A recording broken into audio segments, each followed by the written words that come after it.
India land boundary is 15,200 kilometer, and the total length of coastline of maintain including Andaman and Nicobar and Lakshadweep, अगर इनको include किया जाता है, एक minute, including Andaman Nicobar and Lakshadweep,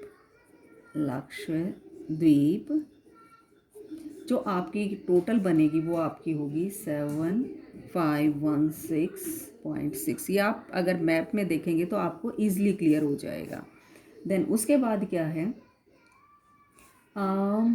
India and the world, India का क्या मतलब वर्ल्ड की लोकेशन रही इंडिया की, और उनकी इंडिया की दूसरी मतलब वर्ल्ड की दूसरी कंट्री के साथ क्या रिलेशन रहे। नेक्स्ट टॉपिक है हमारा इंडिया एंड द वर्ल्ड।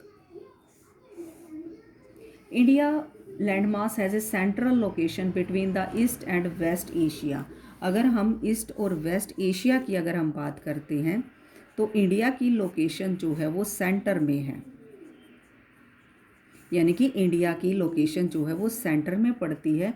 तो it is a southern extension of the Asian continent, यानी कि इसको मैं आपको क्लियर वैसे बता देती हूँ कि मान लो जैसे इंडिया की लोकेशन पूरे वर्ल्ड में सेंटर में पड़ती है, तो इंडिया की जितनी वर्ल्ड की जितनी भी कंट्री थी वो इसके साथ ईज़िली जो है वो ट्रेड कर सकती थी, यानी कि इसकी जो सेंट्रल पोजीशन थी उसका बेनिफिट ये रहा कि दूसरी कंट्रीज़ के साथ जो है ये ईज़िली जो है वो ट्रांसपोर्ट कर सकता था, इंपोर्ट कर सकता था, एक्सपोर्ट कर सकता था।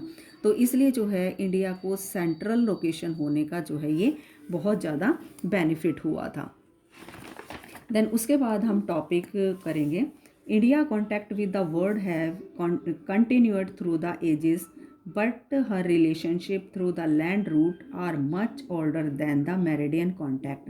यानी कि इसको मैं आपको बता देती हूँ क्लियर कि पहले जो ट्रेड होता था वो आपका सी रूट से होता था, यानी कि जो ट्रेड होता था वो सी रूट से होता था।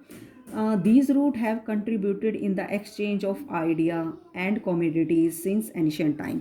और मतलब आपको ये मैं एक बात क्लियर करती हूँ, जैसे ही दूसरी कंट्री के पीपल यहाँ पर ट्रेड करने के लिए आते थे तो वो अपने साथ न्यू आइडियाज़ और जो है नॉलेज लेकर आते थे। तो इंडिया को ये बेनिफिट होता था कि दूसरी कंट्री के साथ जो है वो इनको अपनी कंट्री के जो व्यू थे, आइडिया थे, उनको शेयर करता था, और दूसरी कंट्री के जो थे वो आइडिया या नॉलेज जो थी उसको अडॉप्ट करता था। तो इसलिए जो है इंडिया जो है वो ट्रेड के थ्रू दूसरी कंट्रियों के साथ भी कांटेक्ट में रहता था। जैसे मैं आपको एग्जांपल देती हूँ, the idea of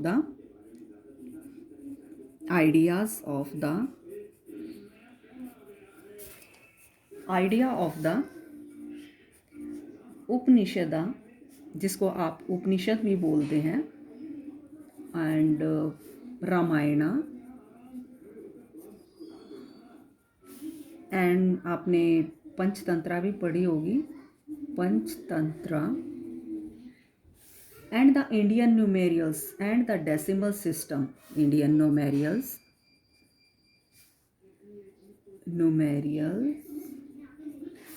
and decimal system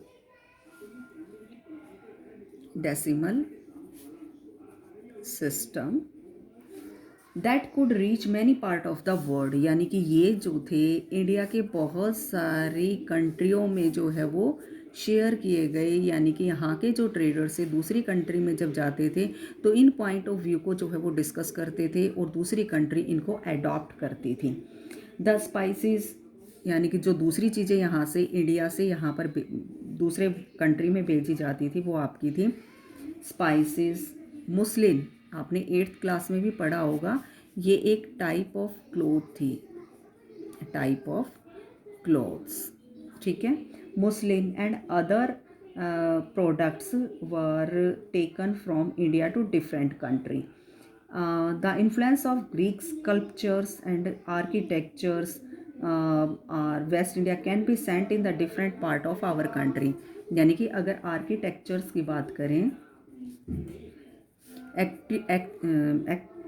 आर्किटेक्चरल्स जो स्टाइल्स था वो भी जो है इंडिया ने एडॉप्ट बाय इंडिया। यानी कि मैं आपको ये बता देती हूँ कि भाई Upanishad, Ramayana, Panchatantra, Indian numerical decimal system और स्पाइसेस हो गए, मुस्लिन हो गए, सिल्क का आप एग्जांपल दे सकते हो। तो यहाँ से इंडिया से जो है ये चीज़ें बाहर जाती थी, ये पॉइंट ऑफ व्यू से नॉलेज की फॉर्म में और ये थिंग्स की फॉर्म में।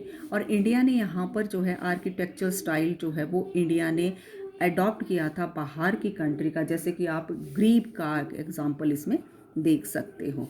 तो ये थे आपके जो मतलब इंडिया जो है वो व्यू भी इंपोर्ट करता था और एक्सपोर्ट भी करता था, देन उसके बाद थिंग्स को भी जो है वो एक्सचेंज करता था। तो इंडिया का दूसरी कंट्री के साथ